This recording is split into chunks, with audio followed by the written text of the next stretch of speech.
हरे कृष्ण। सर्वप्रथम त यहाँहरू सबैको हृदयमा विराजमान रहनुभएका परमात्मा भगवान श्रीहरि श्रीकृष्णको चरणमा म वल्लभ चैतन्य दास साष्टाङ्ग दण्ड प्रणाम गर्दछु। यहाँहरू सबै नेपालको पूर्वदेखि पश्चिम सबैतिरबाट हुनुहुन्छ होला हैन? हजुर। पहिला म आफ्नो सानो परिचय दिन्छु। मेरो नाम चाहिँ नि विनय जङ्गबहादुर राणा हो अनि 2044 सालमा मैले एसएलसी गरेँ यही स्वयम्भू आनन्दकुटी स्कुलबाट। त्यसपछि म अमृत साइन्स कलेजमा साइन्स लिएर पढेँ अनि त्यतिखेर प्लान भन्ने हुन्थ्यो अनि म रसिया गएँ इन्जिनियरिङ गर्नको लागि। रसियामा मैले इलेक्ट्रिकल इन्जिनियरिङ गरेँ मस्कोबाट। त्यसपछि बेलारुसमा गएर मास्टर इन इलेक्ट्रिकल इन्जिनियरिङ गरेँ अनि 1997 तिर म नेपाल फर्केँ। अनि नेपाल फर्केपछि अनि पढाइमा मलाई कम्प्युटरमा असाध्यै सोख थियो। मैले त्यसपछि मास्टर इन कम्प्युटर एप्लिकेसन भारतबाट गरेँ। त्यही बेला मैले नेपाल विद्युत प्राधिकरणमा जागिर पनि खान्थेँ एज एन इन्जिनियर। त्यतिखेर 7औं तह भन्ने हुन्थ्यो। अनि त्यतिखेर मैले नेपाल टेलिभिजनमा समाचार पनि वाचन गर्थेँ त्यो बेलामा सन् 2000 आजभन्दा 15 वर्ष अगाडि लगभग। त्यतिखेर रमा दिदी हुनुहुन्थ्यो, रमा सिंह, नाम सुन्नुभयो होला हैन? उहाँहरू सँगसँगै नै वाचन विनय जङ राणा भनेर ढाका टोपी लगाएर आउँथेँ म। याद कति गर्नुभयो अब। अनि पछि मलाई चाहिँ कम्प्युटरमा सोख अलि थियो र कम्प्युटरमै अहिलेसम्म म चाहिँ नि व्यावसायिक रूपमा एज अ सफ्टवेयर इन्जिनियर म सफ्टवेयरमा काम गर्छु। मेरो आमा चाहिँ नि गायिका ज्ञानु राणा हुनुहुन्छ। नेपालमा लोकगीत उहाँबाट धेरै गाइएको छ। मेरो मुवाको बुवा चाहिँ नि जनकवि केशरी धर्मराज थापा हुनुहुन्छ। हरियो डाँडा माथि हलो जोत्ने साथी मेरो हजुरबुवाले गाउनुभयो, स्वर्गीय भइसक्नुभयो। भने मेरो बुवापट्टि चाहिँ नि हामी राणा खानदानबाट छौँ। मेरो बुवाको नाम प्रकाश जङ राणा, उनको बुवाको नाम तेज जङ राणा, उनको बुवाको नाम जुद्ध, उनको बुवा अलख अनि जुद्धको बुवा चाहिँ नि श्रीतिन महाराज जङ्गबहादुर राणा हुनुहुन्छ। अर्थात् भन्ने हो भने म जङ्गबहादुर राणाको 5औं सन्तान हुँ बुवापट्टिबाट चाहिँ है। अब जिन्दगी यस्तै चलिरहेको थियो। रुसमा म पनि पढ्न गएको थिएँ। 7 वर्ष रसियामा बसेँ। हेर्नुहोस्, रसियामा बस्दाखेरि त्यहाँको कस्तो चलन थियो भने जस्तो हाम्रो नेपालमा हामी यसो कहीँ जान्छौँ एक गिलास चिया ल्याइन्छ नि, त्यहाँ रुसमा चाहिँ नि यसो 100 ग्राम भोड्का ल्याउने क्या। अब म त खाएको थिइनँ, त्यतिखेर खाँदिनँ थिएँ। हुन त घरमा अब त्यस्तै मेरो अलि ठिकै थियो। हुन त राणा खानदानमा त्यस्तो बार पनि छेक बार पनि थिएन। तैपनि अब त्यहाँ रसियामा अब खान थालियो। फर्स्ट इयर भइयो, सेकेन्ड भइयो, सेकेन्ड इयर, थर्ड इयर। 7 वर्ष त्यहाँ बसेर फर्किँदाखेरि त म त जड्या भइसकेको छु। यहाँ नेपालमा जब म आएँ, म नेपालमा आउँदाखेरि एउटा यस्तै रिहेबिलिटेसन सेन्टरमा लग्ने हो भन्ने मेरो पिताहरूबाट बुवाहरूबाट कुरा हुन्थ्यो। यो भनेको 1998-99 को 2000 तिरको कुरा हो लगभग। अनि म चाहिँ त्यस्तै बरा लिएर हिँड्ने। बेलुका भए कि तलथल लाग्ने अनि 2-3 दिनसम्म लहरै 4 दिन 5 दिनसम्म खाएको खाइ गरिदिने, त्यस्तो किसिमको अवस्था थियो मेरो। अनि मेरो मुवा चाहिँ नि अलि भक्त हुनुहुन्छ। अब यो त छोरो त अब अलि बरालियो भनेर धेरै यताउति गर्नुभयो। एक दिन चाहिँ नि मलाई यो यहाँ हाम्रो अन्तर्राष्ट्रिय कृष्ण भावनामृत सङ्घ इस्कन भन्ने छ, यहाँ देख्नुभयो होला, यही छ बुढा नीलकण्ठमा। यो चाहिँ नि हाम्रो वैदिक सनातन हिन्दू धर्मको यसमा धेरै शाखाहरू छन्। त्यसमा वैष्णव, हाम्रो हिन्दू धर्मभित्र वैष्णव, शैव, शाक्त, गणपत विभिन्न धारहरू छन्। यहाँहरू को हुनुहुन्छ? कोही सबै हिन्दू हुनुहुन्छ, कोही मुस्लिम हुनुहुन्छ, कोही क्रिस्चियन हुनुहुन्छ, कोही बौद्ध हुनुहुन्छ, कतिजना हात उठाउनुहोस् त। सबै धेरै हिन्दू हुनुहुन्छ है, केही छैन, परमात्मा एक हुनुहुन्छ, नाम मात्रै फरक हो। अनि वैष्णव हाम्रो यो इस्कनमा चाहिँ नि मलाई मेरो मम्मीले ठिक होला कि भन्ने आशले, आमाको इच्छा, आमाको विचार लिएर जानुभयो। अनि इस्कनमा गइसकेपछि म चाहिँ नि त्यहाँ त्यस्तै हाउडे केटा, जिन्स फाटेको जिन्स लगाएर एकदम, त्यतिखेर अब त्यो स्टाइल त्यतिखेरको। म त्यहाँ जाँदाखेरि त्यो टुपी पालेको मान्छेहरू अब यस्तै मैले लगाए जस्तै ड्रेसिङमा म छक्क परेँ, यो के हो, यो कहाँ आइपुग्यो? मलाई पहिला कुरा हाँस उठ्यो भने। अनि उनीहरूसँग तर के भयो भने त्यहाँ गएँ, पहिलो भोलिपल्ट घर फर्केँ म। मलाई एकजनाले के रिकमेन्डेसन गरेको थियो भने श्रीमद् भगवत गीता पढ्नु है। अनि मलाई त्यति वास्ता त गरेको थिएन। केही दिनपछि, केही हप्तापछि त्यस्तै फिट भएको बेलामा मैले कहाँबाट इन्टरनेट खोलेर त्यो इङ्ग्लिसमा भगवत गीता डाउनलोड गरेर यसो अलिअलि पढ्न थालेँ के। So it was quite interesting. अनि पढ्दै गएँ अनि म इस्कन मन्दिरमा गएँ। अनि गएपछि आफै गएँ, एक्लै गएँ। त्यहाँबाट त्यहाँका भक्तहरू छन्, उनीहरूसँग मेरो समन्वय भयो, कुराकानी भयो। अनि जसलाई मैले उडाएको थिएँ टुपी लगाएको भनेर, टुपी पाल्या भनेर, कुरो त ठिक गर्छन् बा, यसो सोचेर हेर्ने हो भने मैले के देखेँ भने म त महासतही रहेछु के। सतही भनेको हामी कुरा के छ यार भने सतहीमै कुरा गर्ने। युआर फाइन भने नुन हालेको छ कि छैन तरकारीमा, धेरै भएको छ कि, आज पानी पर्ला जस्तो छ, यार यता घुम्न जाने, के छ, खाने पिउने, यताउति मात्रै सतही कुरा गरेर बिताउँदो रहेछु। कारणको पनि कारणमा त म गएको रहेनछु। अनि त्यहाँका भक्तहरू एकदम डिप कुरा गर्ने, भित्री कुरा गर्ने के। तपाईँ आफै एकचोटि निहालेर हेर्नुहोस् न यो संसारलाई। हाम्रो जन्म जुन भयो नि, तपाईलाई यो शरीर दियो हैन, सानो थियो पहिला, बिस्तारै ठुलो भयो, अनि अहिले यस्तो भएको छ, यो अझै वृद्ध हुन्छ। तपाईलाई तपाईको माता पिता दियो, तपाईलाई घर दियो, तपाईलाई सम्पत्ति पनि दियो होला। त्यति मात्र होइन, अझ अगाडि जाउँ न, अलिकति अगाडि हिस्ट्रीमा जाउँ त, जुन हामीलाई याद छैन, जुन बेला हाम्रो जन्म पनि भएको थिएन। हाम्रा माता पिता काम भावनामा आवेग भएर माया प्रीतिमा के गाँसिएका थिए, हाम्रो पिताको वीर्य र आमाको रज त्यो मिल्न गएछ, उनीहरूलाई थाहा पनि छैन। त्यो पिताको वीर्य र रजको त्यहाँभित्र रासायनिक प्रक्रिया भयो, त्यो कसैले गराएको होइन।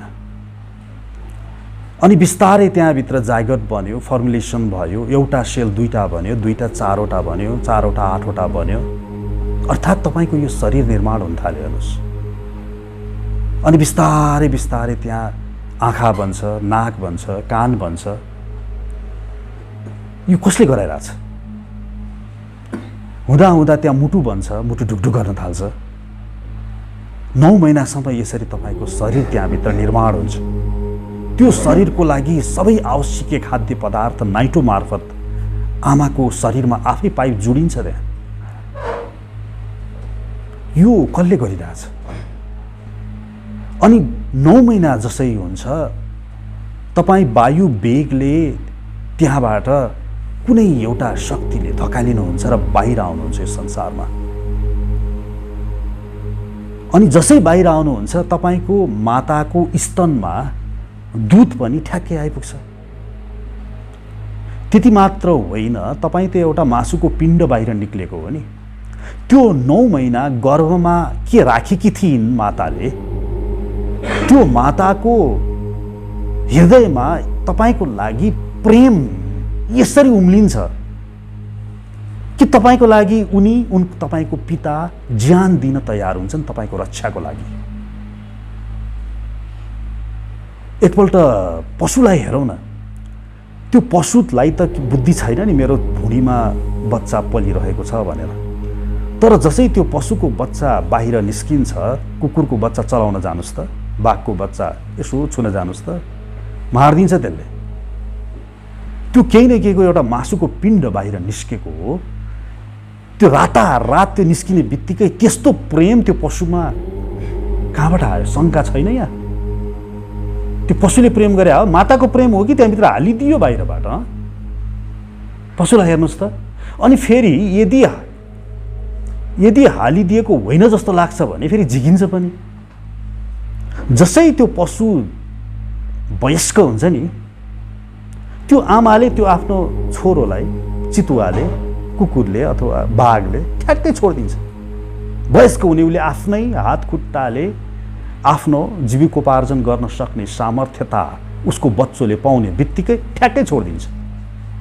भन्दाखेरि के देखिन्छ भने त्यो माया प्रीति जुन तपाईको रक्षाको लागि हालिदियो नि माता पिताभित्र, त्यो पनि कृत्रिम कोही बाह्य शक्तिबाट हालिया जस्तो देखिन्छ।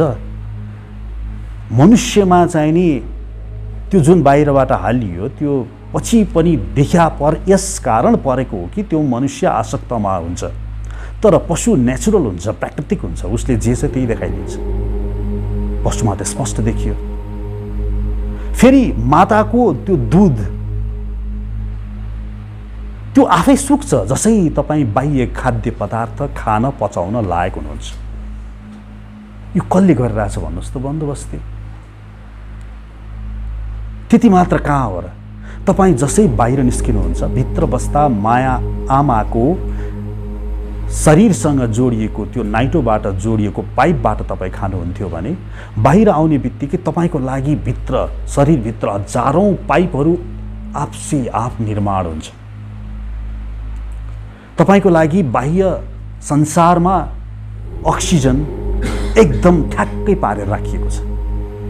त्यो अक्सिजनको कन्सन्ट्रेसन लगभग 18% हुन्छ।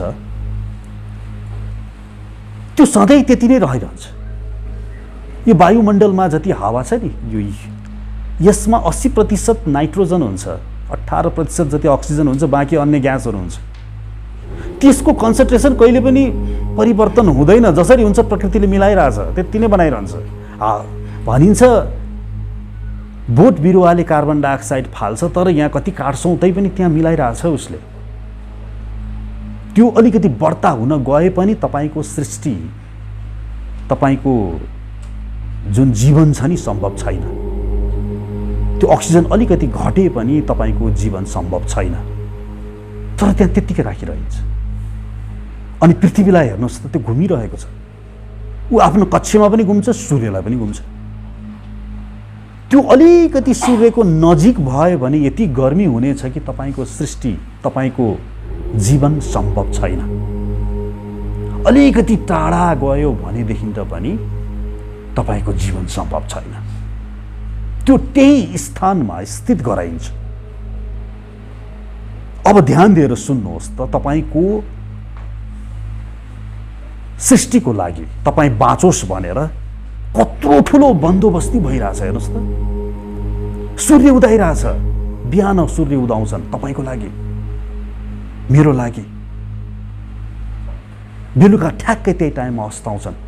पृथ्वी घुम्छ, जसले गर्दा ऋतु परिवर्तन हुन्छ। मतलब बाहिर कोही छ गे। यो चिन्तन प्राप्त गर्नको लागि गहिरो चिन्तन सोच्नु पर्दछ। तर हामीमा के भयो भने यो भगवानले ब्रह्माजीले जब तपाईँको यो शरीर बनाउनु भयो नि, हेर्नुहोस् त तपाईँको शरीरमा के जडान गरिदिएका छन्। कान, छाला, आँखा, जिब्रो, नाक, यसलाई ज्ञानेन्द्रिय भनेर भनिन्छ। अनि यो कानले के गर्छ? सुन्छ, अर्थात् शब्द भनिन्छ। कानको विषय शब्द हो। अनि छालाको विषय के हो? स्पर्श। आँखाको रूप, हैन? जिब्रो र नाक, यसको शब्द, स्पर्श, रूप, रस र गन्ध, यी विषयहरू हामीलाई 5 ज्ञानेन्द्रिय दिइएको छ र यी 5 ज्ञानेन्द्रियबाट हामीले यो संसारलाई चाड्छौँ के। आँखाले हेरेर चाड्छौँ भनौँ न। बाह्य संसार बोध गराउने हामीलाई यही 5वटा ज्ञानेन्द्रिय हो। र बाह्य संसारसँग लसपस गर्ने, कर्म गर्ने तपाईँलाई 5वटा कर्मेन्द्रिय दिएका छन्। के छन्? हात, पाउ, उपस्थ, गुदा र बाणी। हात भनेको हातबाट तपाईँ काम गर्नुहुन्छ, पाउबाट हिँड्नुहुन्छ। उपस्थ भनेको अगाडिको जनेन्द्रिय अङ्ग, जसबाट तपाईँ सन्तान उत्पादन गर्ने क्रियामा लाग्नुहुन्छ, त्यसको लागि दिइएको हो। गुदा भनेको पछिल्लो एनस भनौँ न। र बाणी भनेको यो शब्द मैले बोलिरहेको छु नि, यसबाट कर्म गर्दछु। यसरी 5वटा ज्ञानेन्द्रिय र 5वटा कर्मेन्द्रिय तपाईँको शरीरमा जडान गरियो। के को लागि त? के को लागि होला? अब हेर्नुहोस् त सोचेर, एकापट्टिबाट तपाईँ बाँचोस्, नमरोस् भनेर ईश्वरले त्यो शक्ति जुन छ नि गराएको, त्यसलाई कसैले गड भन्यो, कसैले खुदा भन्यो, कसैले के भने, कसैले के भने, सबले आफ्नो नाम दिए। के त्यो शक्ति जुन छ नि, त्यो चाइनिजहरूको लागि छुट्टै माथि बस्या होला र कि अमेरिकनहरूको लागि छुट्टै बस्या होला? कि नेपालीहरूको लागि छुट्टै, हिन्दूहरूको लागि छुट्टै, मुसलमानको लागि छुट्टै, बौद्धको लागि छुट्टै? त्यस्तो त पक्कै पनि होइन होला। यो त एक कक्षाको विद्यार्थीले भनिदिन्छ। अब उसलाई बुझ्ने मार्ग फरक होला। त्यही जहाँ अब एउटा अङ्गुरलाई म अङ्गुर भन्छु, उसले ग्रेप्स भन्छ, अर्कोले के नाम दिन्छ। त्यही सूर्य त सूर्य एक हो नि, पृथ्वीभरि उदाउने अस्ताउने। हामी सूर्य भन्छौँ, कसैले सन भन्छ, रसियनहरूले सोन्सा भन्छ। त्यसरी नाम फरक अवश्य पनि हुन सक्छ, तर त्यो त एक छ नि। त्यसैले हिन्दू धर्मशास्त्रमा के भनिन्छ भने एको देव सर्वभूतेषु गूढः। त्यही एक देव छन् जो सबैको हृदयमा गूढ भएर अवस्थित भएर बसेका छन्। त्यही एक देव, उनलाई कसैले के भनेर बोलाउँछन्? अब विचार गर्नुहोस्। त्यो तपाईको इतिहास मैले अघि भने, त्यो तपाईलाई अहिले स्मरण छैन।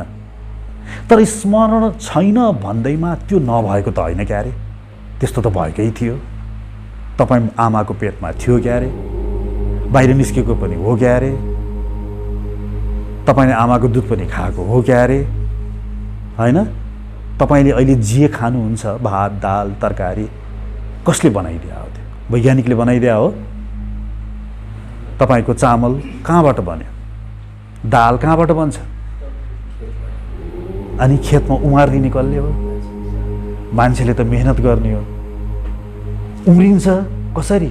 त्यहाँभित्र जुन एउटा प्रक्रिया बनाइयो त्यो कसले गर्यो? प्रकृति। प्रकृति भनेको के हो? नेचर। श्रीमद् भगवद् गीतामा 9औं अध्यायको 10औं श्लोकमा कृष्णले के लेख्नु भन्नुभएको रहेछ अर्जुनलाई भने, मया अध्यक्षेण प्रकृतिः सूयते सचराचरम। यो संस्कृतमा यसलाई नेपालीमा उल्टा गर्दाखेरि बुझिन्छ। मया भनेको मेरो, अध्यक्षेण अध्यक्षतामा, प्रकृतिः यो प्रकृति जुन छ नि, नेचर भन्छौ नि तिमीहरूले, सूयते सचराचरम यो चर अचर जगतले जुन संसार चलिरहेको छ नि, त्यो प्रकृति मेरो अध्यक्षतामा कार्य गर्छन्। भगवान कृष्णले भन्नुहुन्छ। भन्नुको मतलब के त? यो जुन प्रकृति भनेर हामीले चित्त बुझाइदिन्छौँ नि, प्रकृति भनेको त्यो एउटा जड हो। जड भनेको जस्तो त्यसको कुनै चेतना छैन। तर एकचोटि निहालेर त्यो मयूरको प्वाखलाई मात्र हेर्नुहोस् न, त्यो प्वाखको जुन बुट्टाहरू छ नि त्यसलाई निहालेर हेर्नुहोस्, त्यो सिमेट्रिसिटी यता जस्तो छ उता त्यस्तै छ। त्यो गुलाबको फुल हेर्नुहोस् त, त्यो जड पदार्थ, जड भनेको कस्तो भने ऊ आफै हुने कि आफैले त्यस्तो बनाउन सक्ला? जडले कुनै चेतन हुनुपर्छ कि त्यसमा। तपाईँको शरीरलाई हेर्नुहोस् त, तपाईँको नाक यहीँ छ, यहाँ किन भनेन होला? ठ्याक्कै मिलाएर राखिया छ। एक एक चिज हेर्नुहोस् त प्रकृतिमा। तपाईँको लागि समुद्रबाट यति पानी ल्याएर ओसारिन्छ, हिमालयमा ल्याएर ओसारिन्छ, त्यो खोला बनेर तपाईँको घर छेउबाटै बग्छ। त्यो नगरिदियोस् त्यो कार्य प्रकृतिले, तर त्यहाँलाई ध्यान दिएर हेर्ने हो भने कति त्यहाँ मिलेको छ के। यतापट्टि अलि धेरै चाप पर्ने बित्तिकै उसले यतापट्टि बढाउँछ, उतापट्टि चाप पऱ्यो भने यतापट्टि बढाउँछ। तपाईँको शरीरभित्र हेर्नुहोस् न, तपाईँको ढुकढुकी हेर्नुहोस्, तपाईँको मुटुको ढुकढुक हेर्नुहोस्। यसो अलिकति दौडिनु पर्यो भने मुटु ढुकढुक ढुकढुक ढुक हुन्छ, उसले आफै शरीरमा पम्प गर्न थाल्छ। तपाईँले गरे हो त्यो। अनि जड पदार्थले त्यति विद्वान हुन्छ, जड पदार्थ प्रकृतिलाई सोझै प्रकृति भनेर टुङ्ग्याइदिने। जड पदार्थले कतिखेर अलि जोडले ढुकढुक गर्नु पर्यो, अलि कम एकछिनपछि ढुकढुक गर्नु पर्यो। कसरी थाहा पाउँछ त्यो? त्यो थाहा पाउनको लागि कुनै चेतन सत्ताको आवश्यकता पर्दछ के। मानौ त्यो जड पदार्थ अटोमेटिक बनाइयो गाडी जस्तो भने तापनि त्यो गाडी पनि बनाउने कोही हुनु परेन? त्यो परमदेव को हो? त्यो श्री कृष्ण हुनुहुन्छ। हामी कमसे कम वैष्णवहरू, हिन्दूहरू त्यो परमदेवलाई श्री कृष्ण, शिव, राम आदि नामले त्यही एकै तत्त्वलाई चिन्दछौँ। अब हेर्नुहोस्, अब अलिकति विषय बदलौँ। अब के हुन्छ भने मानवको स्वभाव कस्तो हुन्छ भने, कस्तो भइदियो, के हुनुपर्ने के भइदियो।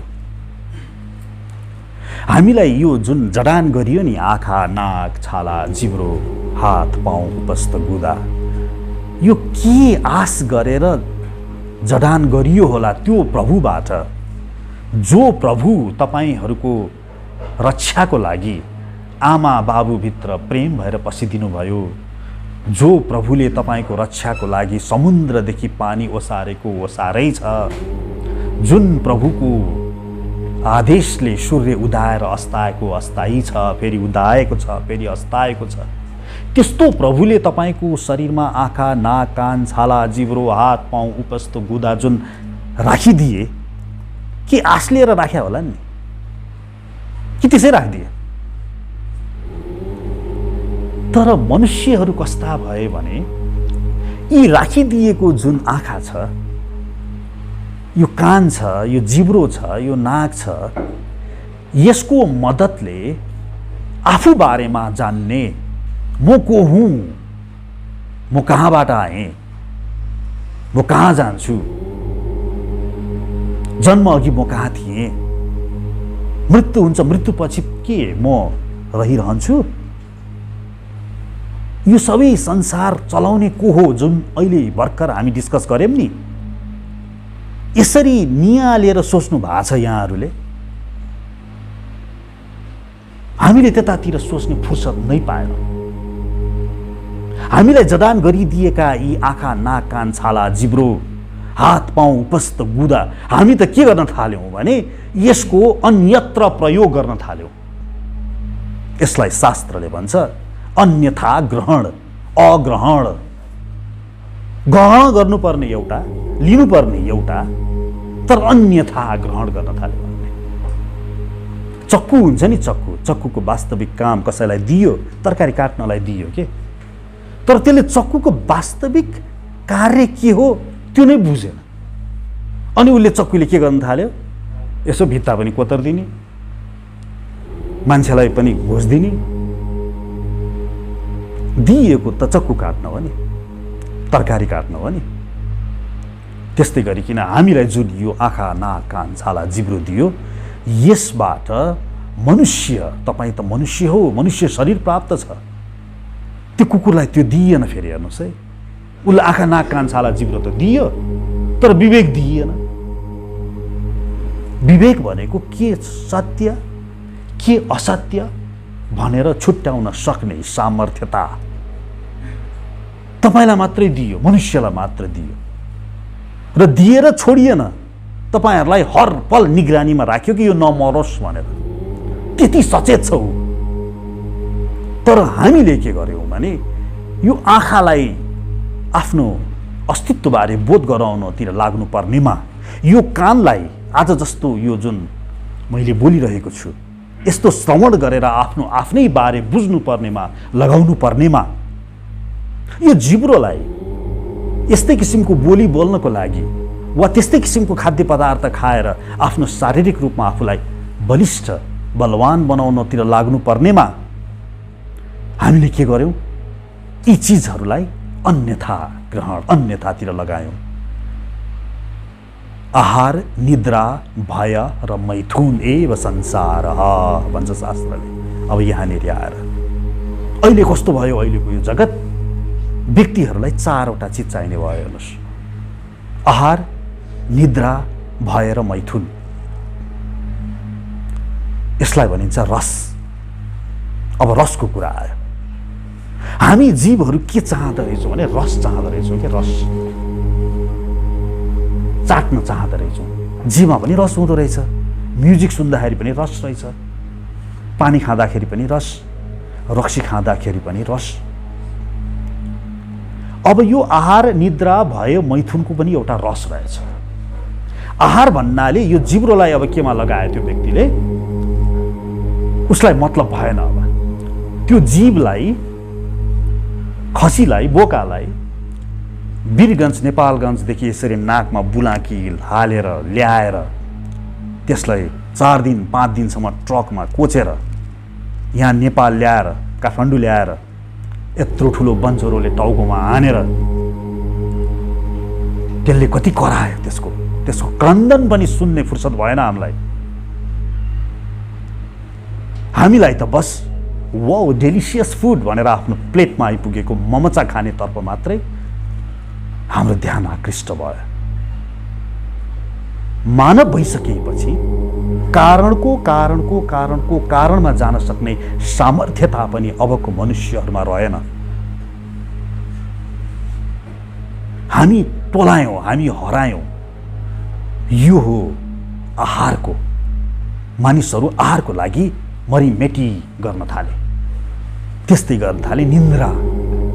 निन्द्रा भन्नाले कम्फर्ट भन्छ नि, लग्जरी। ठुलो ठुलो घर बनाउन थाले। मानिसलाई के चाहिन्छ? साधारण खाट हो। निदाइसकेपछि चाहे सुनको खाटमा सुतेको होस्, चाहे गुन्द्रीमा सुतेको होस्, त्यसलाई केही थाहा हुन्छ? तर मान्छेलाई सुनको खाटको आवश्यकता पर्न थाल्यो। त्यसले गर्दा त्यसको भित्र लालसा, इच्छा यी तरङ्गित हुन थाले। अनि के भयो? अनि उसले पाप आदि कार्यमा आफूलाई लगाउन थाले। त्यस्तै गरिकन भय भनेको के? डर। म बुढो भएपछि मलाई कसले पाल्ला? अर्थात् कुम्ल्याउने जसरी हुन्छ थुपार्ने, यो वृत्तिमा मनुष्य लाग्न थाल्यो। हेर्नुहोस्, लागेछ। 1 करोड भए 2 करोड, 2 करोड भए 3 करोड, त्यसको सीमा त हुँदैन। 1 अरब पुगे पनि उसलाई सन्तुष्टि छैन। सुरपति ब्राह्मणम पदम याचते शास्त्रले भन्छ। इन्द्रजी छन् नि, इन्द्रलाई पनि सन्तुष्टि छैन अरे। ब्रह्माजीको पद चाहन्छन् रे। यसरी निन्द्रातिर लाग्यो। हेर्नुहोस्, र मैथुन, यो त यहाँहरू सबैलाई थाहा छँदैछ। केटो दौड्या छ केटीको पछि, केटी दौड्या छ केटोको पछि। यही नै हो मेरो जिन्दगी। बाबु इन्जिनियर डाक्टर किन बन्ने? छोरी किन पढ्ने? राम्रो राजकुमार जस्तो दुल्हा पाउन। के त्यसको लागि सूर्यले तपाईको लागि उदाइदिएको होला? राम्रो दुलो पाउनलाई, राम्रो स्वास्नी पाउनलाई? यत्रो समुद्रदेखि पानी ल्याएर हिमालयमा प्रवाह गरिदिएर तपाईँको घर छेउछेउबाट तपाईँ बाँचोस् भनेर खोला बगिदिएको त्यतिको लाग्यो होला। तपाईँको माताको दुधमा स्तनमा दुध जुन आयो नि तपाईँ जन्मिने बित्तिकै, त्यत्रो ठुलो व्यवस्था जुन गरियो, बन्दोबस्ती जुन गरियो त्यो ईश्वरबाट, कृष्णबाट, यतिको लाग्यो होला। तर व्यक्तिहरू अहिले यो कलिकालमा आहार निद्रा भएर मैथुनमा दौडिन थाले। हेर्नुहोस्, अब यहाँ आयो प्रश्न, तपाईँहरू जो अहिले पुनरुत्थान केन्द्रमा हुनुहुन्छ, तपाईँ चाहिँ कता दौडिनु भयो त? मैले यसो सोचेँ कि आज आएर यहाँहरूलाई के भन्ने होला। मैले के देखेँ भने रस रस रस, आहारमा पनि रस छ, भयमा पनि रस छ, निन्द्रामा पनि रस छ, मैथुनमा पनि रस छ। तर तपाईँहरू जुन छ, अथवा म पनि भएको थिएँ नि कुनै समयमा, त्यो रस चाहिँ नि न आहार हो, रक्सीको रस भनौँ अथवा ड्रग्सको भनौँ, न निन्द्रा हो, निन्द्रा पनि हामीलाई त्यो चाहिएन। हामी निन्द्रा छोडेर पनि ड्रग्सको पछि, रक्सीको पछि दौड्यौँ। भए पनि होइन त्यो, बस मलाई त्यो रस मनपर्छ। मैथुन पनि होइन, मलाई बरु स्त्री चाहिएन, म त यतैतिर लागेँ त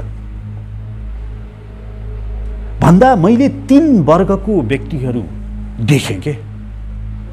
वास्तवमा 2 वर्गको व्यक्ति भनेर जताततै प्रवचन गरिन्छ। एउटा व्यक्ति आहार निद्रा भए मैथुनमा लागेका यी सांसारिक व्यक्तिहरू जो पदको पछि दौडेका छन्, जो सम्पत्तिको पछि दौडेका छन्, दिनभरि मेहनत गर्छन्, रातभरि काम गर्छन्। त्यसको लक्ष्य के रसको लागि, त्यही आहारको लागि हो, त्यही खाउलाई होइन, निन्द्राको लागि हो, त्यही बचाउन भए अर्थात् ब्याङ्कमा थुपार्नको लागि हो, र त्यही मैथुनाधिकारीको लागि हो, स्त्री प्राप्त पुरुष प्राप्त। यी सांसारिक भए भने एउटा अर्को हुन्छ सन्त महात्माहरू। म सन्त बन्ने प्रयासमा रहेको एउटा साधक हुँ।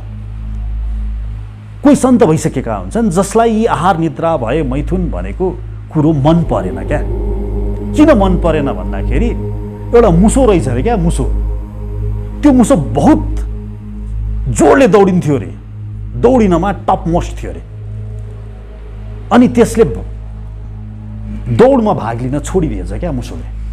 सबैले सोधेछन्, ए मुसा त च्याम्पियन, त दौड्नमा च्याम्पियन मुसो, दौडमा भाग लिन किन छोडिछ भन्दा उसले के उत्तर दिएछ भने, मैले दौडमा प्रथम नै भए तापनि आखिर म मुसोको मुसो नै रहन्छु क्या अरे।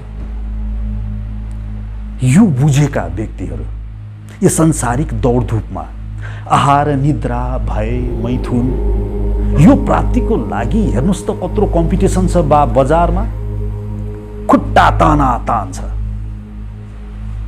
यो दौडमा भाग लिएर प्रथमै भए तापनि, अरबपति नै भए तापनि, करोडपति नै भए तापनि आखिर सबै छोडेरै जानुपर्ने रहेछ। मैले खाने त त्यही 2टा रोटी, दाल भात, दाल तरकारी त्यही रहेछ, मैले लाउने यही 1 सरो लुगो नै रहेछ भनेपछि म यो दौडमा म भाग लिए पनि त्यही संसारमा यो विचित्र किसिमको दौड रहेछ के। The first runner, second runner, third runner, सबैको नतिजा चाहिँ नि एउटै हुँदो रहेछ भने म किन भाग लिउँ, म यसको लागि आएकै होइन रहेछु त भनेर ऊ अर्कै कुरा अन्वेषण गर्नतिर लाग्यो। म को हुँ, म कहाँबाट आए, यो रस प्राप्ति गर्नतिर लाग्यो। त्यसलाई भनिन्छ साधु सन्त महात्मा। अब तपाईहरू चाहिँ नि अथवा ड्रगिस्ट भनौँ अथवा अल्कोहलमा जो लागे उहाँहरू चाहिँ नि यो दुईटैमा परेनन् के। न आहार निद्रा भए मैथुनमा लागेको देखेँ मैले। त के देखेँ भने यहाँहरू र सन्तमा के फरक छ। मैले त अझ बुद्धिमान पो देखेँ। मैले त जो व्यक्तिहरू ड्रगमा लागे यिनीहरू विलक्षण प्रतिभाका व्यक्तित्व हुन्, जसले यो जुन संसारमा जुन पाइने रस छ नि, रस, यो रसको आफ्नो नमुना हुन्छ नि। फेरि प्रगति भन्छ नि, प्रगति के हो? प्रगति भने प्रगति भनेर अहिले सोधियो भने के हो? ठुलो मकान होस्, ठुलो जग्गा होस्, सबैले नमस्कार गरून् होइन, यसलाई प्रगति भन्छ होइन संसारमा। एउटा गिद्धलाई गरे, गिद्ध प्रगति भने के हो भनेर सोध्यो भने गिद्धले के उत्तर देला? ध्यान दिएर उसले के भन्ने छ भने त्यो अर्को गिद्धले सिनोमा 4 किलो यति धेरै मासु लुच्न सफल भयो, तर मैले त यति मात्रै लुचेँ, म त लुच्नै सकिनँ, त्यसले धेरै प्रगति गर्यो। त्यो गिद्धको झुन्डको परिभाषाले के भन्छ भने जसले धेरै सिनोबाट मासु लुच्न सफल हुन्छ त्यसले सबैभन्दा प्रगतिवान त्यही हो। कुकुरलाई गरे, कुकुर प्रगति भने के हो भनेर सोध्यो भने त्यो कुकुरले के भन्ला? हेर त त्यसको त ठुलो इलाका छ, मेरो त सानो छ, त्यसको त कुकुरनी पनि थुप्रै छ, मेरो त 2टा मात्रै छ, त्यसको आवाज पनि ठुलो जोडले भुक्छ, म त भुक्न पनि सक्दिनँ। अब त्यहाँ कुकुरहरूको बिचको झुन्डमा गएर तपाईँ बस्नुभयो भने त्यहाँ हारा लुच्छ प्रगतिको लागि, र तिनीहरूको प्रगतिको परिभाषा त्यही छ, ठुलो इलाका बनाउने, धेरै कुकुर नि राख्ने। मनुष्यमा पनि त्यही हो। हामी मनुष्यहरूको यो जुन अहिलेको छ यसलाई 3 वर्गमा विभाजित गरिन्छ। हेर्नुहोस्, सतोगुणी, रजोगुणी, तमोगुणी भनिन्छ। तमोगुणी मनुष्य जस्तै एउटालाई सोध्नुहोस्, ठमेलमा जानुहोस्, एउटा बारमा जानुहोस्, त्यहाँ केटाहरू बसिरहेको हुन्छ, यार के छ यार, के हो प्रगति भन्न, वाट इज सक्सेस? उसले के भन्छ, के छ यार मरिलानु, के छ यार, यसो तान्ने अलिअलि रक्सी खाने, गर्लफ्रेन्ड दिनका दिन चेन्ज गर्ने, जसले यो धेरै गर्यो त्यही प्रगति हो। यसैमा तिनीहरूको त्यो झुन्डको डिफिनिसन छ, परिभाषा छ, यसैमा तिनीहरू दौडादौड छ। एउटा रजोगुणी व्यक्तिलाई गएर सोधौँ न प्रगति भने के हो? रजोगुणी भनेको त्यसको सङ्ख्या अलि धेरै छ। उसले भन्छ टुडिखेल जत्रो जग्गा होस्, धर्रा जत्रो घर होस्, गाडी नोकर चाकर रहन्, सबै मानिसले मलाई नमस्कार गरून्, यही हो प्रगति। एउटा सतोगुणी व्यक्तिलाई गएर सोधौँ प्रगति भने के हो भनेर प्रश्न गरौँ, अनि उसले के भन्ला? वृन्दावनमा जानुस्, एउटा सन्तलाई गएर भन्नुस्, बाबाजी हम आपको नेपाल ले जाएंगे, आपको महीने में 5 लाख रुपया तलब देंगे, आपको गाड़ी नौकर चाकर देंगे। के भन्छ उनले? माया। ऊ आउन चाहँदैन, ऊ दिल्ली पनि घुम्न जाँदैन, ऊ त्यही वृन्दावनमै बस्छ, उसको अर्कै झुन्ड छ। त्यहाँ फलानाले यति भगवानको नाम लियो, यति आत्मबोध गर्न सफल भयो, त्यो बाबाजी म त्यति हुनै सकेको छैन। त्यसको झुन्डमा त्यहाँ कम्पिटिसन हुन्छ। हेर्नुहोस्, त्यसर्थ प्रगति भनेर जुन तपाईँहरूलाई हामीहरूलाई भनियो नि, ठुलो ठुलो घर मोटर गाडी चाकर, त्यो त्यस्तै एउटा झुन्डको परिभाषा मात्रै हो। त्यो झुन्ड परिवर्तन गर्नुस् त प्रगतिको परिभाषा अर्कै हुन्छ।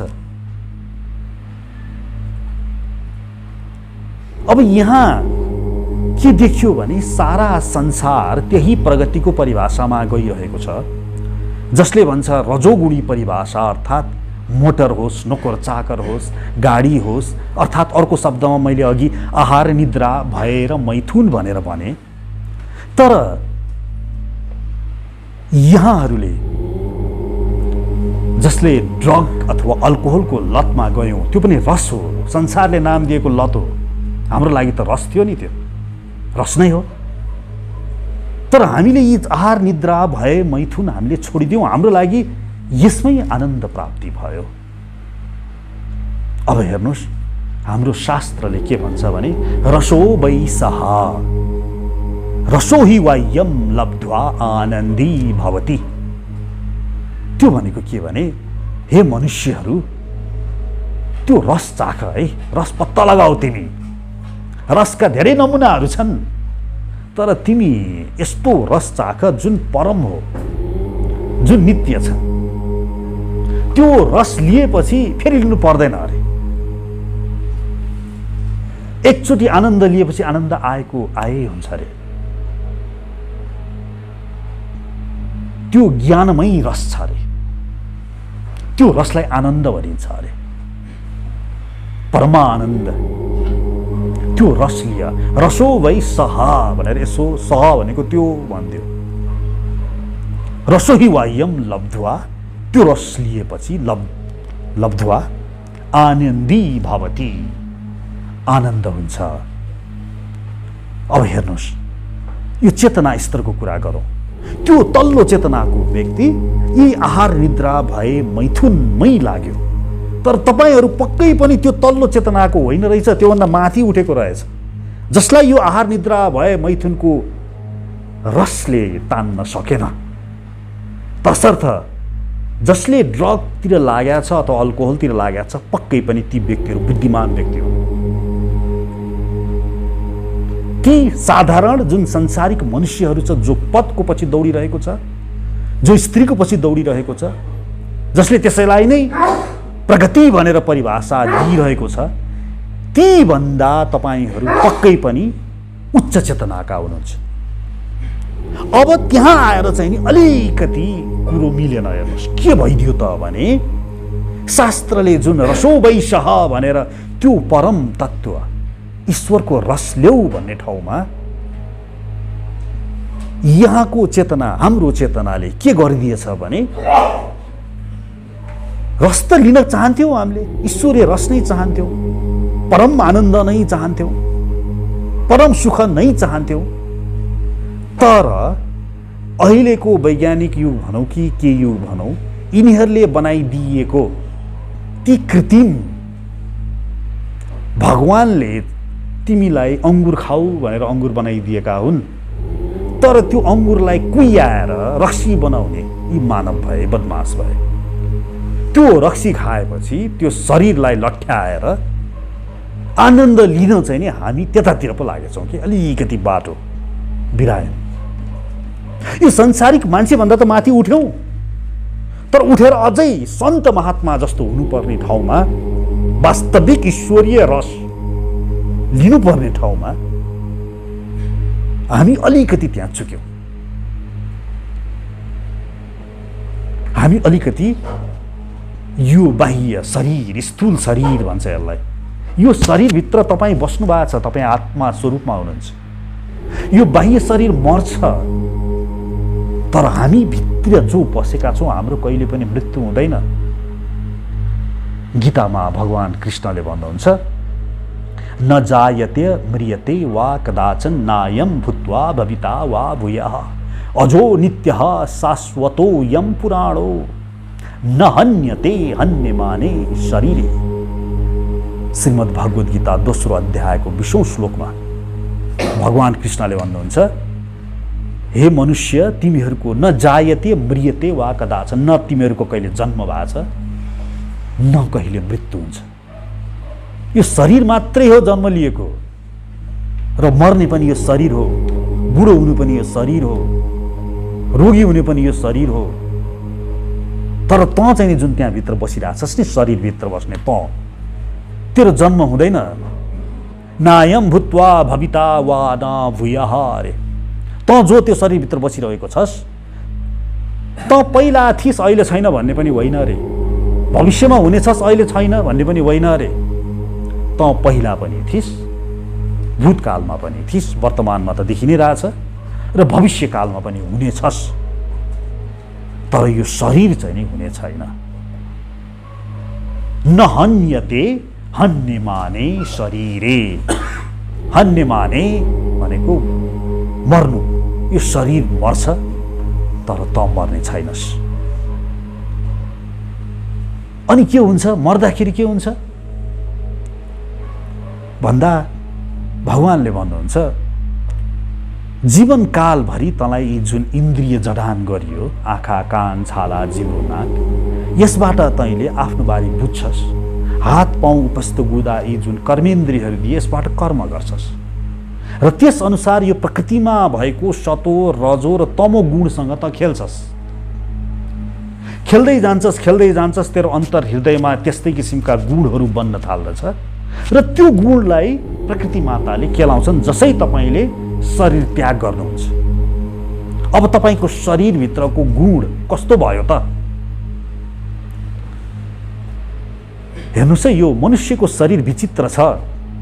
कुकुर भने कस्तो हुन्छ भने, पशु शरीरलाई भोग योनि भनिन्छ। हेर्नुहोस्, मनुष्यलाई कर्म योनिको शरीर भनिन्छ। भोग योनि भनेको के भने, कुकुरले कहिले पनि आत्महत्या गर्न सक्दैन। हेर्नुहोस्, कुकुरले रक्सी खाँदैन, कुकुरले जे बनाइयो, प्रकृतिले जस्तो बनाइदियो त्यस्तै जन्मिँदाखेरि पनि त्यस्तै हुन्छ, मर्दाखेरि पनि त्यही हुन्छ। त्यसलाई च्यातेर हेर्ने भने त्यो भित्रको कुकुरत्व नै रहिरहन्छ के। त्यो जस्तो कुकुर थियो त्यो देख्ने, त्यो भुक्ने, त्यो परिवर्तन हुँदैन। कुकुरले कहिले पनि म्याउ गर्दैन, उसले सधैँ त्यसको बानी त्यस्तै रहन्छ, बिरालोको त्यही रहन्छ, त्यही भोगमा रहन्छ। तर मनुष्य चाहिँ नि कस्तो हुन्छ भने बाह्यबाट मनुष्य शरीर हो, तर च्यातेर हेर्ने हो भने, तपाईँको छाती च्यातेर त्यो भित्र हेर्ने हो भने कोही कुकुर जस्तो हुन्छ, कसैले देखे कि भुगु भुगु लाग्ने, कोही बिरालो जस्तो हुन्छ, कोही हात्ती जस्तो हुन्छ, कोही बाघ जस्तो हुन्छ बाहिरबाट हेर्दाखेरि मात्रै। किनभने मनुष्यले जे पनि गर्न सक्छ, मनुष्य जे कर्म गर्न पनि स्वतन्त्र छ। कुकुर बिरालोहरू त्यसमा स्वतन्त्रता छैन तिनीहरूलाई। मनुष्यहरूले अङ्गुरलाई कुयाएर बनाइएको त्यो जुन रक्सी छ, अङ्गुर त खानलाई दिएको हो नि, त्यो पनि खान सक्छ। मनुष्यले चाह्यो भने आत्महत्या पनि गर्न सक्छ, मनुष्यले चाह्यो भने जे पनि गर्न सक्छ, आफ्नै बिस्टा पनि उसले चाह्यो भने खाइदिन सक्छ, जे पनि गर्न सक्न स्वतन्त्र छ। यस्तो स्वतन्त्रको यो मनुष्य शरीर जुन छ, त्यसैले प्रकृतिले जुन हेर्छ नि, मैले भनेको जुन गुणको कुरा गरेँ, अब त्यसलाई हाम्रो भाषामा हेर्दाखेरि छाती च्यातेर हेर्छ तपाईँ, जसै तपाईँको मृत्यु हुन्छ।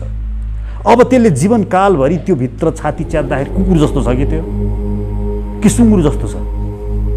कुकुर जस्तो देखे कि कसैलाई देखे कि भुक्दिने, देख्नै नहुने मान्छेलाई पिड्दु लाग्ने होला, कसैलाई चाहिँ नि जतिखेर नि खाउ मात्र लाग्ने,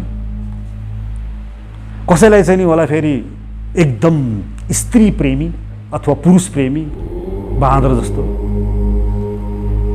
प्रकृतिले त्यही हेर्छिन् तपाईँको भित्र कस्तो छ त्यो, र त्यसले जे बन्न चाहेको हो त्यो ईश्वर विधाता यति दयालु हुनुहुन्छ, त्यसलाई त्यही शरीर दिनुहुन्छ। हेर्नुहोस्, अर्थात् त्यो व्यक्ति कुकुर जस्तो त्यसको वृत्ति जीवनकालभरि त्यसले कमायो भने जसै मृत्यु हुन्छ त्यो कुकुर शरीरमा प्रवेश गर्छ।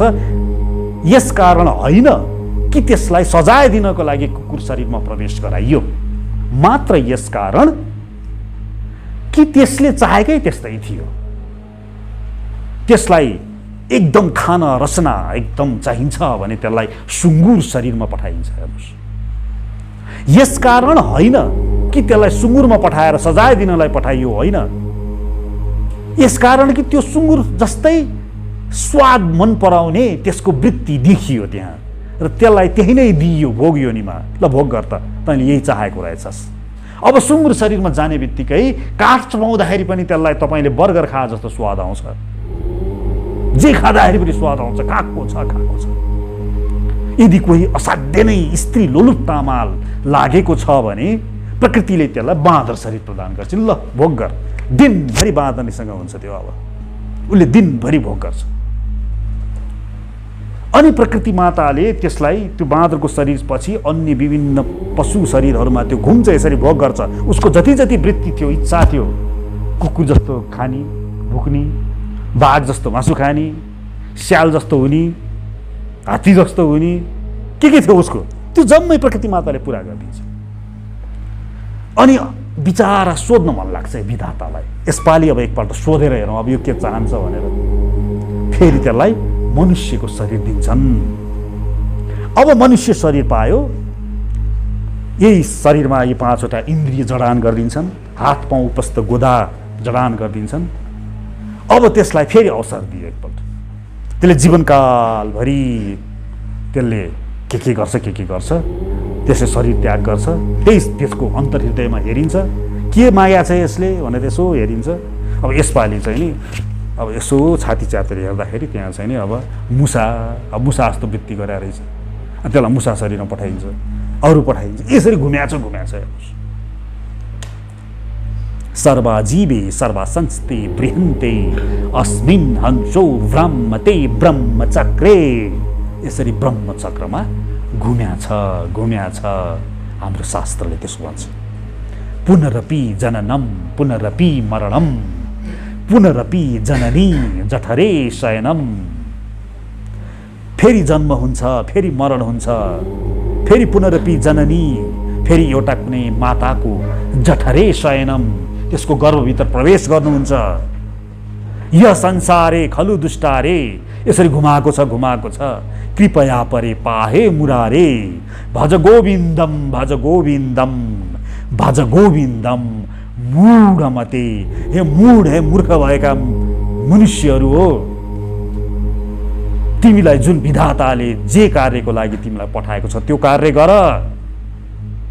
मनुष्य शरीरमा जुन इन्द्रियहरू तिमीलाई दिइएको छ, जुन हात पाउ उपस्थ गुदा बाँडी दिइएको छ, त्यसको उचित प्रयोग गर।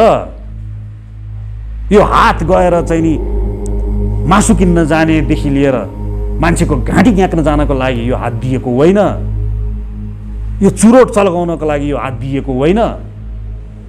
यो तपाईँलाई दिएको विवेक, विभिन्न किसिमका रक्सीका मिक्सचरहरू मिसाएर खाएर यो शरीरमा भगवानले यस्तो बनाइदिएको दुर्लभ मानव शरीरमा अनेकौँ किसिमको भित्री यो फिजिकल इम्ब्यालेन्स गरेर त्यसबाट नसा लिनको लागि दिएको होइन। घुम्याछस् घुम्याछस्, कति घुम्छस् भनेर भगवानले, हाम्रो शास्त्रले हामी सबैलाई आगाह गरेको छ। यहाँहरू त अझ यी सांसारिक जो छन् पद, धन, स्त्रीको पछि लाग्ने, ती भन्दा पनि माथिल्लो चेतनामा पुगिसकेको तपाईँहरू। म पनि त्यही अवस्थामा थिएँ, तर बिग्रिएछ के कुरो। कहाँ बिग्रियो भने ईश्वरीय चेतना, भगवानको रस लिनु पर्ने। त्यो रसो वै सह भनेको, स भनेको त कृष्णको प्रेम पो रहेछ त। त्यो नारायण, त्यो भगवान, त्यो परमात्मासँग लभ गर्ने। अनि त्यो लभ कृष्णको जब तपाईँ प्रेमाभूति गर्नुहुन्छ, त्यो जुन भित्रबाट आउँछ नि, शरीर जर्मराएर आउने, यो रौँ ठाठाडो हुने, आँखाबाट आँसु आउने कृष्णको, त्यो भगवान ईश्वरको फोटो हेर्दाखेरि मेरो वास्तविक बाउ त कृष्ण पो रहेछ। पिता अहम अस्य जगतो माता धाता पितामा, गीतामा भन्नुहुन्छ भगवानले। म सबैको, तिमीहरू सबैको माता भनौँ कि पिता भनौँ कि भ्राता भाइ भनौँ कि निवास, तिमीहरूले निवास लिने स्थल भनौँ कि गतिर्भर्ता प्रभुहु साक्षी, तिम्रो साक्षी पनि मै हुँ। प्रभवः, तिमीलाई जन्म दिने मै हुँ। प्रलयः, तिमीहरूलाई यो शरीर बुढा भएर शरीरलाई समय पुराइ गराइदिएर यो शरीरलाई त्याग गराउन लगाउने पनि मै हुँ। तर मान्छेहरूले के गरिदिए, भगवान ईश्वरलाई माग्ने भाँडो बनाइदिए। मन्दिरमा गएर माग्ने, हे भगवान मलाई धनी बनाइदियो।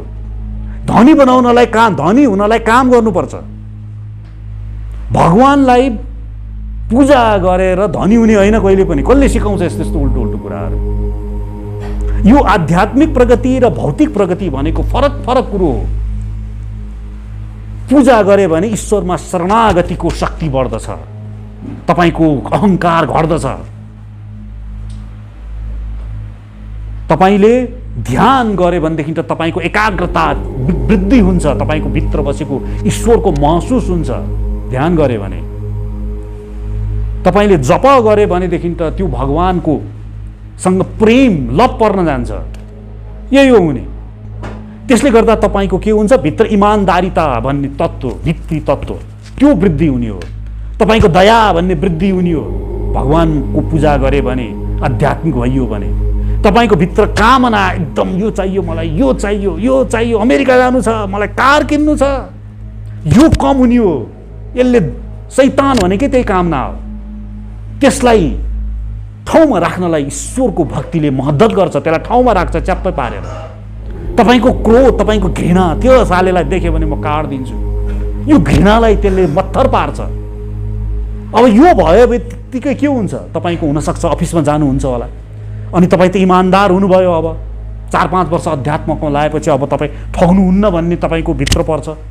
तपाईँ अफिसमा राम्रो काम गर्न थाल्नुहुन्छ, अनि तपाईँको हाकिम तपाईँसँग प्रसन्न भएर तपाईँको प्रमोसन गरिदिन्छ होला।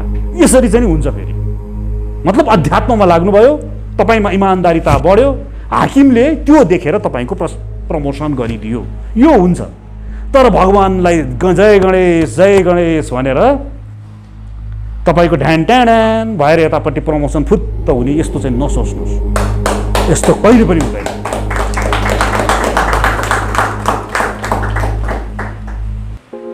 यही भयो मेरो जिन्दगीमा पनि।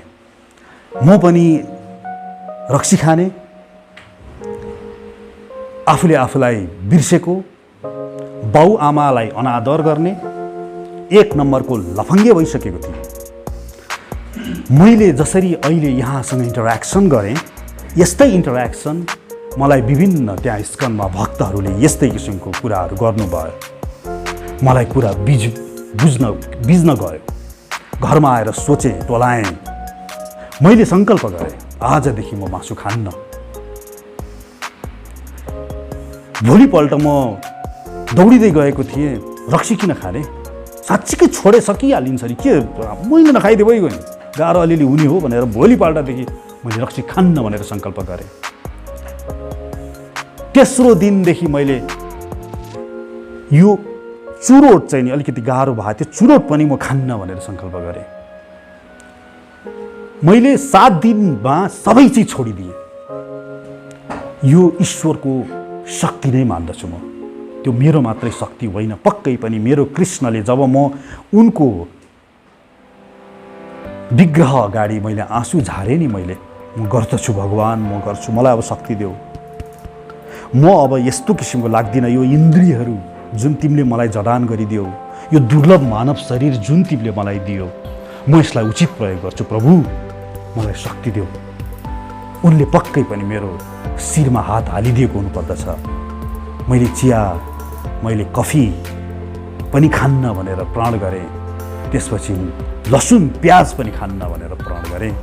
र आज मेरो धेरै भएको छैन, म 12 वर्ष भयो लगभग, अलि धेरै भयो होला। म अहिलेसम्म यी कुनै पनि चिज छोएको छैन। शास्त्रमा लाग्न थालेँ। पक्का हिन्दू भनेको नै सबैलाई माया गर्ने, सबैलाई प्रेम गर्ने, सबैलाई समान देख्ने, के कुकुर, के बिरालो, के हात्ती, के धनी, के गरिब, सबैमा त्यही परमात्मा श्रीकृष्ण देख्ने। यो जुन हाम्रो शास्त्रको व्यवहार छ, त्यसलाई फलो गर्ने साधनामा लागेँ। भगवान नगरून् कि मलाई पहिलेको विनय राणा बनाइदियोस्। अहिले मेरो नाम गुरुले मलाई बल्लभ चैतन्य दास भनेर दिनुभएको छ। मलाई यहाँ इस्कनमा बल्लभ चैतन्य दास भनेरै चिन्छन्, तर मेरो घरमा मलाई विनय राणा भनेरै बोलाउँछन्। तर त्यो पहिलाको विनय राणा भन्दा यो बल्लभ चैतन्य दास पक्कै पनि कक्षा चढेकै छ यसले। यहाँहरू सबैलाई म पनि कक्षा चढ्नुहोस् भनी शुभकामना दिन चाहन्छु। आत्मबल नै प्रमुख हो। तपाईँको शरीरभित्र रहेको श्री कृष्ण हुनुहुन्छ, सबैमा बस्नु भएको छ। उहाँलाई प्रे गर्नुहोस्, उहाँलाई नमस्कार गर्नुहोस्। कसैलाई शिवजी होला, कसैलाई रामजी होला, कसैलाई गणेशजी होला। त्यही श्रीकृष्णभित्रकै विभिन्न, उहाँ एकै ईश्वरका विभिन्न तत्त्वहरू हुनुहुन्छ।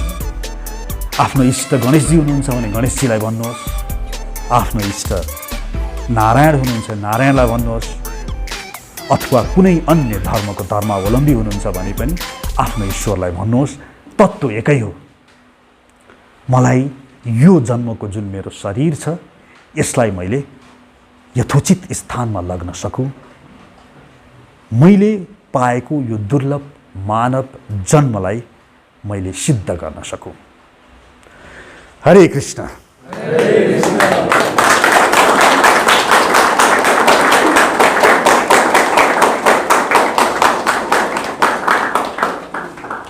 यहाँहरूलाई केही प्रश्न छ भने सोध्न सक्नुहुन्छ।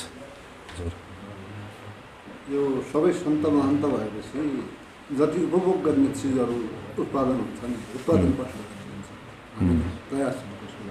साधना गर्ने तयार छ। तपाईँलाई एउटा प्रश्न गरौँ। सबै 10 कक्षाकै चेतना लिएर जन्मिने भइदिए भए स्कुल चाहिन्थ्यो होला, पाठशाला चाहिन्थ्यो होला। सबै सन्त महात्मा भइदिए भए यो पृथ्वीको सृष्टि नै ईश्वरबाट गरिँदैन थियो। त्यो चेतना नभएको हुनाले नै सबै विद्यार्थीहरू एकैपल्ट 10 कक्षाको चेतना नभएकोले नै पाठशाला बनाइयो। कोही 1 कक्षामा छन्, कोही 2 कक्षामा छन्, कोही 3 कक्षामा छन्। त्यस्तै गरिकन यो सृष्टि हुँदाखेरि यहाँ चेतनाको स्तर अनुसार त्यो अदृश्य छ, देखिँदैन। तपाईँको एउटा चेतना स्तर छ, त्यो कुकुरको हेर्नुहोस् त कुन चेतना स्तरमा छ। यो चेतना स्तर अनुसार विभिन्न श्रेणीमा युवकहरू छ। सन्त महात्मा भनेको 10 कक्षा पुगिसकेकाहरू हुन् भन्ने बुझ्नु पर्यो। यो विशाल पाठशाला स्वरूपा एउटा स्कुल हो, ईश्वरको स्कुल हो। यहाँ तपाईँको बारम्बार जन्म हुन्छ अनि कुनै यसरी नै चेतना तपाईँको अभिवृद्धि हुँदै जान्छ। तपाईँ जसै 10 कक्षा पास गरेर तपाईँ यो संसार छोडेर जानुहुन्छ भगवानको लोकमा, जसै त्यो स्कुलको विद्यार्थीले 10 कक्षा पास गरेर समाजमा आउँछ, के त्यो स्कुल खाली हुन्छ? फेरि अर्को 1 कक्षामा गएर भर्ना हुन जान्छ। त्यस्तै गरिकन असङ्ख्य जीवहरू छन्, असङ्ख्य ब्रह्माण्ड छन्। तपाईँको काम आफूलाई सोच्नुहोस्, तपाईँलाई आफूलाई बढाउनु छ, तपाईँलाई आफूलाई कक्षा चढाउनु छ। तपाईँ नसोच्नुहोस् कि सबै एकैपल्ट 10 कक्षा पुग्लान् भनेर, पुग्दैन, त्यो असम्भव छ। 1 कक्षाको विद्यार्थी 2 कक्षा जाने हो, 2 कक्षाको 3 कक्षा जाने हो। यसरी सनै सनै आफूलाई मात्रै सोच्नुहोस्, आफ्नो उद्धार गर्नुहोस्। त्यसैले शास्त्रले भन्छ तमसस्तु रजस तस्मात् सत्वम यत् ब्रह्म दर्शनम। तमोगुणमा छौँ भने रजोगुणमा जाने प्रयास गरौँ, रजोगुणमा छौँ भने सतोगुणमा जाने प्रयास गरौँ। अनि सतोगुणमा पनि भइसकेकाहरू पनि अझ गुणातीतको कुरो आउँछ, त्यो पछि आउँछ। अनि यत् ब्रह्म दर्शनम, अनि बल्ल ब्रह्म अर्थात् त्यस श्रीकृष्णको दर्शन हुन्छ भनेर शास्त्रले भन्छ। तपाईँको लक्ष्य त्यो ब्रह्म दर्शन गर्ने हो। कसपछि हुँदैन। ब्रह्म दर्शन भइसकेपछि यो बारम्बारको मृत्यु लोकको चक्करमा आउनु पर्दैन। जसरी एसएलसी पास गरिसकेपछि अब त्यो फेरि स्कुलमा गएर भर्ना गर्नु पर्दैन, अब त्यो समाजमा आउँछ। त्यस्तै गरिकन तपाईँको वास्तविक समाज यो होइन, यो त स्कुल हो। यो संसार भनेको यो स्कुल हो। यहाँ त माया भन्ने टिचर छ। यो माया, अलिकति धेरै भात खानुस् मायाले 1 थप्पड लाउँछिन्, थोरै खाना खानुस् मायाले 1 थप्पड लाउँछिन्, धेरै सुत्नुस् मायाले 1 थप्पड लाउँछिन्, नसुत्नुस् तै पनि थप्पड लाउँछिन्। केटीको पछि बढ्ता दौडिनुस् 1 थप्पड लाउँछिन्। प्रकृति विरुद्ध कार्य गर्दै रक्सी खानुस् मायाले 1 थप्पड लाउँछिन्। यहाँ त यो माया छ नि, प्रकृति भन्छौँ नि हामीले, यो यसले थप्पड खान्छ। हामी थप्पड खाँदै खाँदै सिक्ने हो यहाँ त। अब हामी जस्ता व्यक्तिहरूले त्यो थप्पड नखाइकिनै एकैपल्ट माथिको कुरा गरेर तपाईँहरूलाई कक्षा चढाउनमा हौसला प्रदान गर्दछौँ। गर्ने तपाईँ आफै हो। हरे कृष्ण। अरू केही प्रश्न छ? हस् त, त्यसो भए अब यहाँहरूलाई कस्तो लाग्यो कुनी? हरे कृष्ण कृष्ण कृष्ण हरे हरे, हरे राम राम राम हरे हरे। भन्नुहोस् सबैले हरे कृष्ण कृष्ण कृष्ण हरे हरे, हरे राम राम राम। फेरि भन्नुहोस् हरे कृष्ण कृष्ण कृष्ण हरे हरे, हरे राम राम राम। आफ्नो हृदयमा कृष्णलाई, त्यो कालेलाई, राधा कृष्णलाई सम्झेर फेरि भन्नुहोस् हरे राम राम। यही महामन्त्रले मेरो जीवन चाहिँ नि परिवर्तन गरेको। यसलाई गुनगुनाउने गर्नु होला। खाना खाँदा, पकाउँदाखेरि अथवा सुत्दाखेरि, एक्लै बस्दाखेरि, गाडीमा सफर गर्दाखेरि धिम्मी आवाजले हरे कृष्ण कृष्ण कृष्ण हरे हरे, कृष्णलाई सम्झेर हृदयमा छन् उनी, जताततै छन्। जसले मेरो आमाको कोखमा दुध ल्याइदियो, जसले मलाई मेरो आमाको कोखभित्र हालिदियो, जसले मलाई मेरो बाउ दियो, मेरो साथी दियो, यो सबै गराउने प्रभु कृष्ण, उसलाई सम्झिँदै हरे कृष्ण कृष्ण कृष्ण। हजारौँ हातले तपाईँलाई जसले सुमसुमाइरहेछ त्यो कृष्णलाई सम्झँदै हरे कृष्ण कृष्ण कृष्ण गर्दै जानुहोस्। भगवानको जब हात शरमा पर्छ नि, 2 मिनटको काम हो, तपाईँ ठाउँमा पुगिहाल्नुहुन्छ। हस्, म लाग्छ। हरे कृष्ण।